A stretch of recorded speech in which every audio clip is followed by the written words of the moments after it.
hopeless is this, Like, how hopeless can this timeline be of extraordinary events that I have to live in? I'm forced to be grown up in. And I'm 17 years old, and this is what we are seeing. This is the biggest mass amount of bogus, spurious propaganda I think I've ever seen. Mainstream media? Fake news? Is this what this is? Fake news, mainstream media that's, instituting that through line of ideas that aren't even factual, and everybody starts to believe it. Because that's exactly what this is. But I'm just wondering how it's possible for so many people to believe this without conducting any independent, research. That's free, by the way. This is a free source that you can do. But not only that, but misconstrue that to the point where they actually believe that he's helping people. Elon Musk is helping them. And these are people who make $20,000 a year. These aren't the rich people thanking him publicly, at least. They've done it privately, but they're not doing it publicly. This isn't people who, make $400 billion a year like Elon Musk does, who are the ones that are, exclusively the ones who are being helped by Donald Trump's policies. And I'll get to that in a minute. So, Elon Musk is being conceived and perceived as being the one who is saving America, who is a champion for, ending and slashing wasteful spending and being, getting rid of the unelected bureaucracy while being an unelected bureaucrat himself. Wow. But he's trying to portray this message, which it's working for half of the country because they believe it, that he's this, savior, this messiah who is aiming towards spending money efficiently in this country and returning money to its people. So that's not what's happening, just in case you haven't gotten that hint, which most of the people in this country probably haven't. So, first things, I want to say something. Since Donald Trump has been in office from last February, this was data from February that has shown this, and you can do your research on this too. The United States has spent $36 billion additional dollars in spending. In federal spending, we have spent $36 billion more dollars than we did just a year ago under President Biden. $36 billion more dollars. Now, why are we spending more if he is supposedly doing things to get rid of these unneeded expenses that, are a hurdle for the middle class, the, 95% of us who pay for those programs, like, for example, USAID, or some of these nutrition programs that people need, or some of these temporary government assistance programs that are designed for middle-class families who are struggling and have children, or lower-class families who are struggling.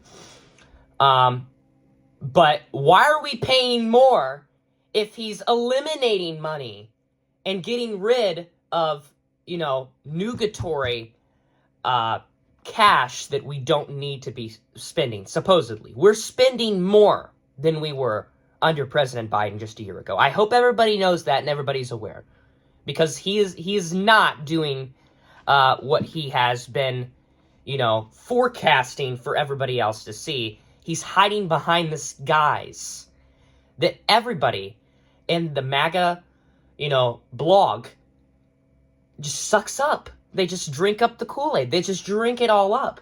And this is a fact, too. This isn't just made-up numbers. You can look this up. $36 billion in additional spending, federal spending, since last February. Look it up. It is authenticated, and it is true. And why is this? What could contribute to, us spending more money than Donald Trump, or than President Biden? And I'll tell you numerous reasons.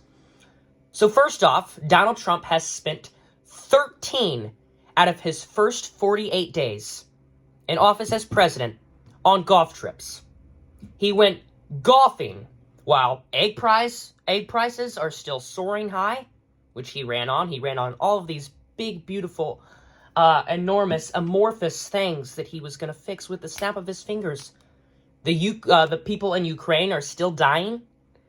People in Gaza are still being massacred through mass genocide. He has not come up with a deal besides just handing them to Israel. This is lazy, incompetent, and inept work. This is unprofessional, dirty work that takes no effort to do. Anybody could have done this. How are you going to resolve the Russia-Ukraine conflict? Well, just give Russia whatever the hell they want. Just surrender half of Ukraine to Putin's likeness. Because he wanted Ukraine and illegally invaded and infiltrated their sovereign nation. What's Donald Trump going to do about it? How's he going to resolve the conflict? He's not going to stop people from dying. He's not going to make it so where it's fair. He's not going to stand up to Putin's aggression. No, he's going to give Putin what he wants. That's the deal. That's what he's doing.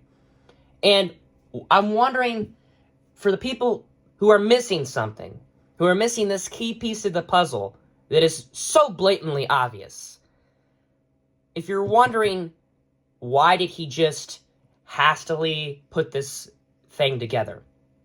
It's because he doesn't have time. He's golfing 13 out of 48 days.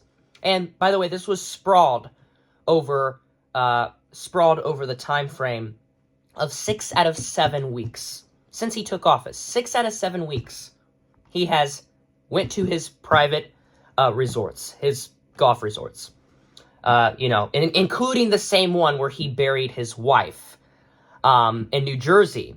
Get this, he buried his wife. I'm sure many of you know this, but he buried his former wife, the one out of his 3 wives that he's had, and he's had 5 children with those 3 wives. Not very, more morally right or ethical, if you ask me. But anyways, I believe, second wife that he had, who died a couple years ago, and he buried her in New Jersey because in New Jersey, golf courses don't have to pay taxes cemeteries don't have to pay taxes in New Jersey. So he literally buried his ex-wife in his golf course so he can peg it and get it, institutionalized and classified as a cemetery. So he wouldn't have to pay income tax or state tax. Or is it income tax or state tax? I don't know. He buried his own wife, his own former wife. Anyways, that's just something I figured I'd mention. And these trips have these extravagant trips, by the way. Useless, wasteless spending, okay? He's the president of the United States. He does not need to be golfing, especially 13 out of his 48 days. He is the highest elected official on this planet, and he is spending time golfing while 60% of Americans live paycheck to paycheck. The rich are getting richer, actively getting richer, and he's contributing to making them richer.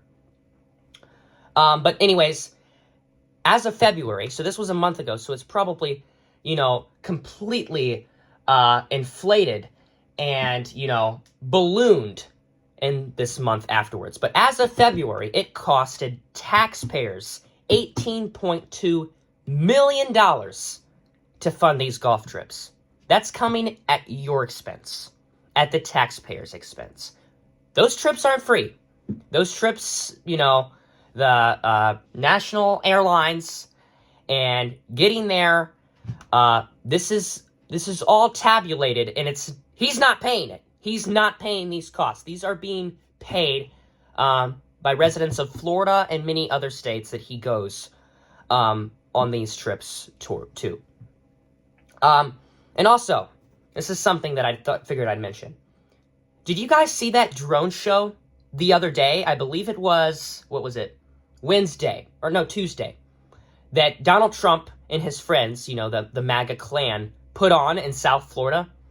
It was like this big, immersive, very expensive, and detailed, comprehensive performance that God only knows how much it costed taxpayers. It was this drone show, if you will, where I'd say there's at least 10,000 drones being flown up in the air with lights, you know, sparkling, dazzling, magnificent, eye-catching. This is not free either. So I'm just wondering, with the money that Elon Musk is supposedly saving the American people and returning to them, you know, the slashing of programs that people need to eat, to get out of poverty, for education, tuition programs. And I'll give you the exact numbers, by the way. There has been a $230 billion cut for SNAP and nutrition programs. $230 billion have been slashed because of Elon Musk. There have been $880 billion cuts for healthcare funding.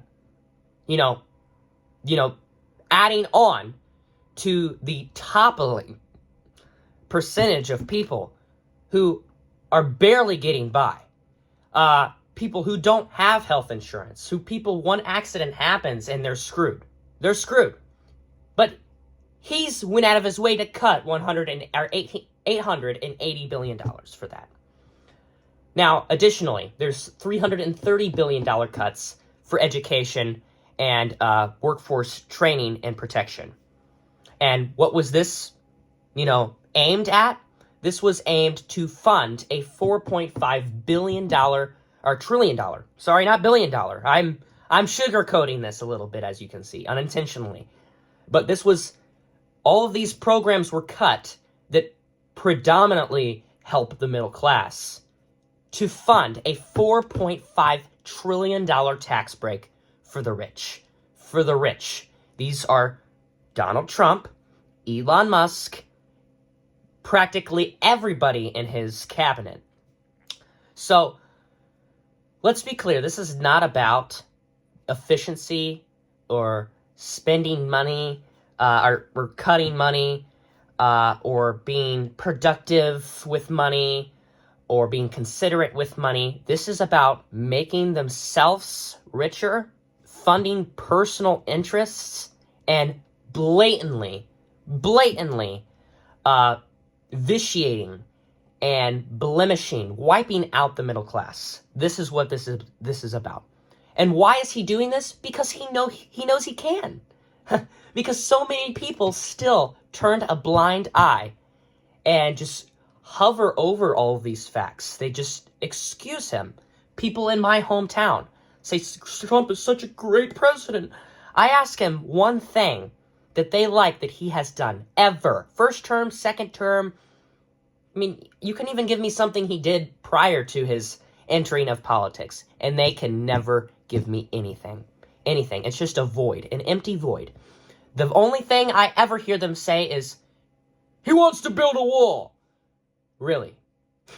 He wants to build a wall. So, what, the 50 miles of wall that he built in his first term? He didn't build the wall. He built 50 miles of a fence that was easily climbable, that people, climbed up easily. And there's videos of it. There's videos of how easy and how non-difficult it is to, just fall right over the fence. Climb the fence and go right over it without getting hurt. But he said he was going to build the full wall. He had 4 years to do it. And he still hasn't continued on that process now. And also, he said that Mexico was going to pay for the wall. He was going to force Mexico to pay for the wall. You know who paid for the wall? Us taxpayers paid for the wall. The 95% of us who are already struggling paid for his wall. And what was this money originally for? Well, he diverted money that was supposed to be funded for military projects. So this is basically coming as a disadvantage to our military. Just for him to build 50 miles of a useless wall. that does not help. Anyways, I'm getting too off focus. But they are not refunding the middle class with all of this money that he's trying to, garner up for all of us and act like he's giving it directly back to us through tax cuts for us. This is not the case. This is not the case at all. And I'm very sorry. I wish it was. I really wish it was. But it's not the case. That is not what's happening. So the 95% of us who, pay all of these, investments to things by, cutting essential nutrition programs that taxpayers pay into, or government assistant programs, like I have said, or cancer research. Yes, Donald Trump has cut cancer research, or research to prevent vaccines by promoting diseases and working internationally with other countries to find cures and treatments for infections across the world, so we can try and prevent and rectify as many cases as we possibly can before they end up worse. But Donald Trump doesn't care about that. I mean, look at his first term when he just let 400,000 people die, Americans die from COVID, people with families, and these weren't all old people with pre-existing conditions. A lot of them were, but not most of them were. But he doesn't care. It took him 2 months to tell us about the pandemic. It took him 2 months to actually take the advice, the strident and persistent advice that was provided by his health directors, by his task force, by his advisors, the people closest to him. So obviously he doesn't care, because we can apply this to retrospect and just look at his first term and say, hey, he did not give a shit about anybody in his first term. Why would he care about us now? Right? But people didn't get that, because this country has amnesia, apparently. But like I said, instead, they are using this money to fund a $4.5 trillion tax cut, to put these shows on in South Florida, these drone shows that are vastly and grossly expensive, let's just say that, to go golfing, to help with Tesla, and to help with these space missions that are coming at an expense, against unwillfully coming at an expense to taxpayers. They're not coming out of his paycheck like they should be. I mean, this guy's worth almost $400 billion, and he can't even pay for this stuff that he wants to do. But people think he is. And people think that they are getting this money back. They are not getting this money back. They will never see this money ever again. They won't get a dime back, ever. At least of this money. He might give a little bit back, okay? He might give a little bit back just to make it look like, oh, see? I told you I'm giving the money back. Even though that we are actually in a deficit of money from what he is practically stealing from the taxpayers of this country. So, no, he is not saving America. And no, the Democrats aren't deranged who are calling him out for this, because this is what is happening. I seen a post the other day that said, Democrats used to love Tesla. Democrats used to promote Tesla, and we still are on the path to aim and to eventually endure on electric vehicles, because they are better for the environment, and because they are. And I don't remember anything about Tesla in specific that we liked and we loved so much, because Democrats never liked Elon Musk. But I saw somebody said, now that Elon Musk and Donald Trump are promoting Tesla for a good cause, Democrats don't like it, and they attack him for it. I'm like, are you serious? A good cause? To save his ass? To save his stock? To save Tesla's stock? To save his reputation and that achievement of being the world's richest man? Because he won't be the world's... He'll still be rich. He'll still be enormously rich. if Tesla crashes, or, Tesla does not succeed or gets recalled, like I've seen already. 40,000 Tesla vehicles have been recalled. But he still remains rich. But he just wants that classification as being the world's richest man. He does not want to lose that precious gem of being the world's richest man in the world. That is what he's worried about. So no, you got it completely reversed. It's diabolical, and it's absolutely unhinged.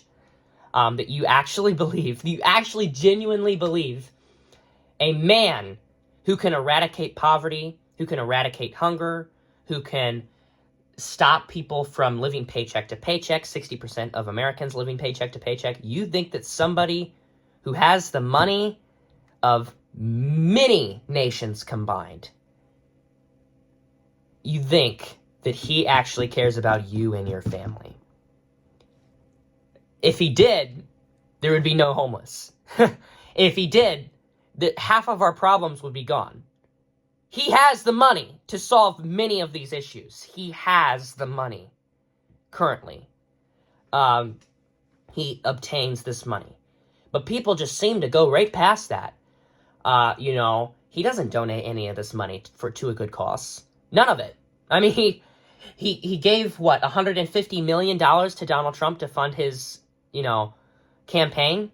And talk about election interference, right? Talk about that. Talk about the elections being rigged and whatnot.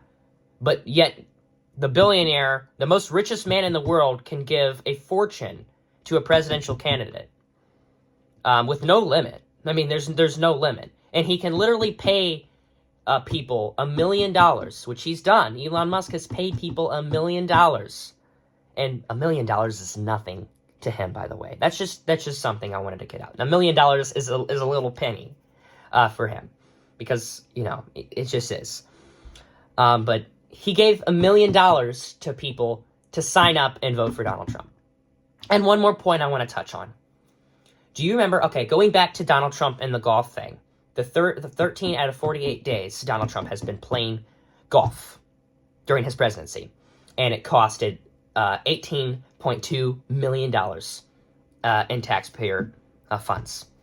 So, again, this country has amnesia, but I want to take a moment to recall and recollect. If you remember when Biden was president two months ago, and he literally took 2 days off to go to the beach at his home in Delaware. And the right was freaking out. It was outrage. It was scorn. It was absolute humiliation. It was condemning. It was, he needs to resign. He's lazy. He's not doing anything for the American people. 2 days after he already, after Kamala Harris did not succeed in the election. This was after the election. And he was very much outgoing. He was, not going to be president anymore. And he decided to go with his family and relax rejuvenate for 2 days. 2 days on the beach at his home in Delaware. And it was absolute outcry on the right. It was conservative, right-winging snowflakes. The tears, the salty tears. Every name in the book. Incompetent. Dementia patient. Doesn't care about the American people. Too lazy to do anything or accomplish anything. Or he literally sits on his ass all day and does nothing. When he literally did that for 2 days out of his entire presidency. 2 days. Meanwhile, you have Donald Trump, who has already spent, a huge composition of his time as president doing what he wants to do. And this is not even including his first term, where, this is the truth, Donald Trump spent almost a full year combined out of his 4 years, almost, not quite a full year, but almost a full year on his golf resorts, golfing, A year out of his 4 years. He only had 4 years the first time. He spent almost a full 1/4 of those years golfing and visiting his resorts.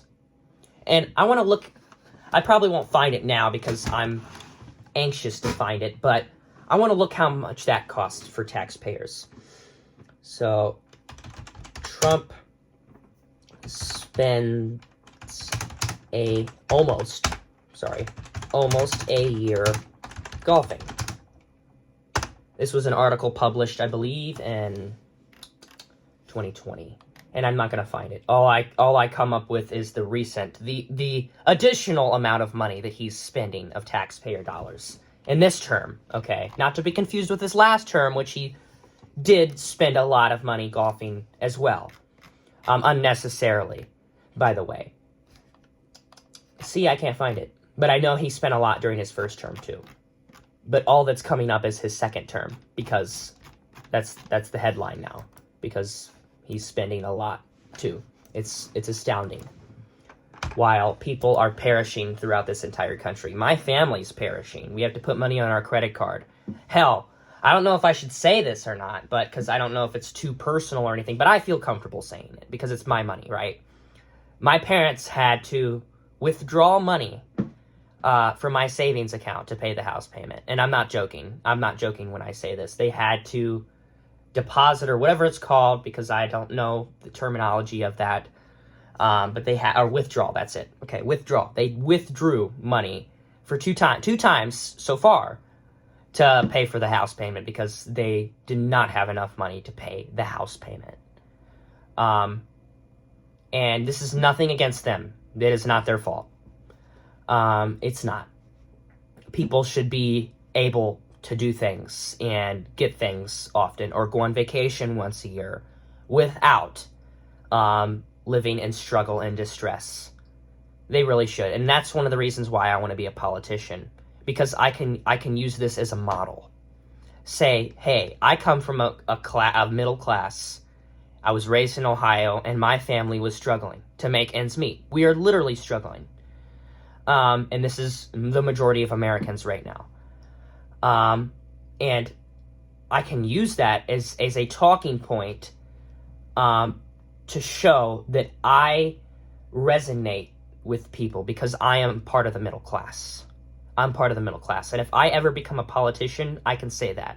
I can say that I grew up in a harsh environment where literally my parents were forced to withdraw money from my savings account from birthdays and Christmas, the money I've accumulated over these years. And I imagine some of it is the money that I did at my lifeguarding job last year. I don't know for sure, but some of that money is in there. And I can say that we struggled so hard, and it's not just us. This is not just us. The majority of people are struggling. In fact, more than we are. More than we are. We're actually doing pretty good for 2025 in Trump's America. We're doing decent. We're still living paycheck to paycheck. We're still in debt. But I can use that as a reference and say, hey, my family had to take money out of my account because we didn't have money. And that's not how life should be. That's not how life should be in any scenario. In any scenario. Especially while the rich are getting richer.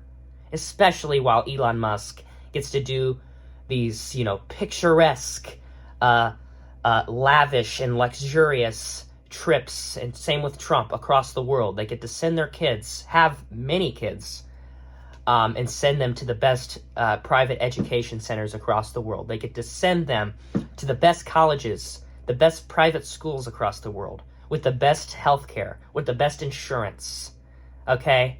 While the rest of us need to literally take money and withdraw money out of their children's accounts to pay for the house payment, to stay in your home, to stay in your sanctuary, which is absurd. It is absurd. And again, this is not the fault of the middle class. This is not, well, partly it is. I will say partly, because we decided to have this great idea to elect Donald Trump. And knowing that he did not help the middle class. He just rode the coattails of the successful economy from the Obama administration and took all the credit for it. But it's the Trump supporters' fault. They contribute to it because they enabled this. This wouldn't have happened if he didn't get elected. But partly it is not. Everything, I will say this, everything would not be resolved if Kamala Harris would have won. Everything wouldn't be, picture perfect and absolutely, superb and superlative and great and absolutely spotless if she had won. Everything would not have been. But she would have actually had the intentions on helping the middle class through a progressive populist agenda. A progressive populist agenda. The thesis of taxing the rich and using that money to give tax cuts directly to the middle class, which is exactly what she ran on. To help with people raising their children with a $6,000 child tax credit, to help with people who are struggling to start a small business by raising the tax deduction from $5,000 to $50,000 for small business startups. These are proposals that would have helped the American people. They would have made it a better situation right now if she would have won. If she would have won, we would be in a more desirable situation right now. And it would have been a more comfortable situation because at least we have somebody who cares about us. At least we have somebody who isn't putting, somebody who is prone to give tax cuts to themselves as practically the president of the United States, ceding power to them. But she would have been independent-minded. She would have appointed Republicans in her cabinet, which she has said on the campaign trail. She would have worked with Congress in a bipartisan manner, and she would have done things to try and help everybody. The rich, the poor, the middle class, not just the rich, while hurting the rest. But thank you for watching this very, very long video. I am so sorry about that. But I just had to spill it out of my mind. I've been waiting to do this video for a while, and now was the time that it just formulated and worked out. So have a good weekend. Happy Friday, everybody. And what's my advice on coping with this? Let's see here. This is what I want to close with. I would say vote every election you can. Register to vote would help before you vote, by the way, because you can't vote if you're not registered to vote. 2, keep supporting me. Keep supporting people who are very small creators who do not get a lot of views, who do not get a lot of promotions or, likes because nobody sees them, but continue to support small people like me and help move us up. And call out the BS. Call out the BS. Call your Republican senators. Call your legislators who are allowing this to happen, who are just sitting back and allowing this to happen. Because he's helping them. Trump is helping them get richer. What else should you do? Make social media posts.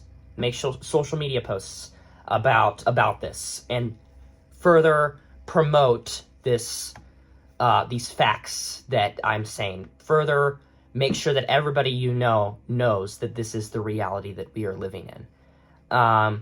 Debunk lies. Do not fall for lies. These are some of the many things that you can do in these next 4 years. Just to consume your time, not all the time. And also, take breaks.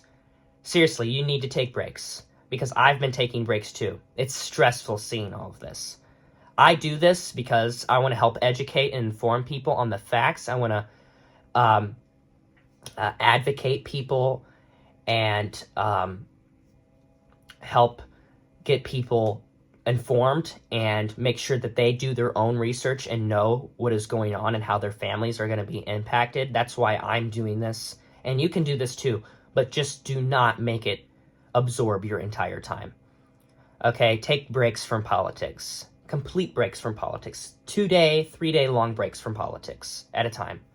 And then you can occasionally come back and catch up on what's been going on, even though it's kind of stressful and,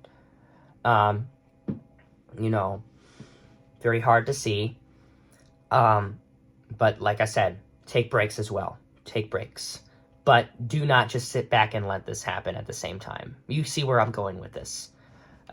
You could take breaks, just do not sit back and let this happen. Do not let 2 billionaires destroy our country while you sit there and do nothing about it. But thank you. Have a good Friday. See you guys.